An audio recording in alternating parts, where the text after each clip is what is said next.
মজার ব্যাপার হচ্ছে যারা দুনিয়াতে বেশি বেশি চ্যারিটি করে, ডোনেশন করে, মানে দান করে, তারা কিয়ামতের দিন নিজের আমল নামা দেখে নিজেই বিশ্বাস করতে পারবে না। তারা নিজের আমল নামা দেখে বলবে, আল্লাহ এত দান তো করি না, আমি দান করেছি ঠিক আছে, কিন্তু এত তো করি নাই, এটা হয়তো অন্য কারো আমল নামা, আমাকে ভুলে দেওয়া হয়েছে। আল্লাহ বলবেন না, এটা তোমারই আমল নামা।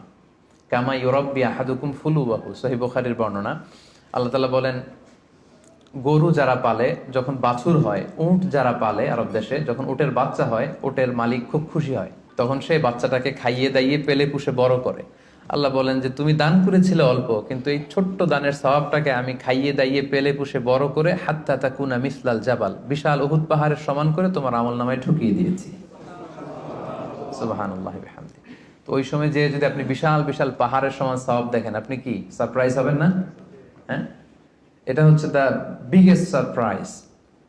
অবাক হয়ে যাবেন আপনি যে দিয়েছিলাম তো 10 রিঙ্গিট, দিয়েছিলাম কত, এখন দেখি যে 10 মিলিয়ন রিঙ্গিট হয়ে গেছে। সুবহানাল্লাহ ওয়া বিহামদিহি। সো এটা হচ্ছে এই অপরচুনিটি গুলো লুফে নেয়ার মাস। আমরা দেওয়ার মাধ্যমে আল্লাহ তাআলার প্রিয় ভাজন হতে পারি। আর দিলে কখনো কমে না, দিলে কখনো কমে না।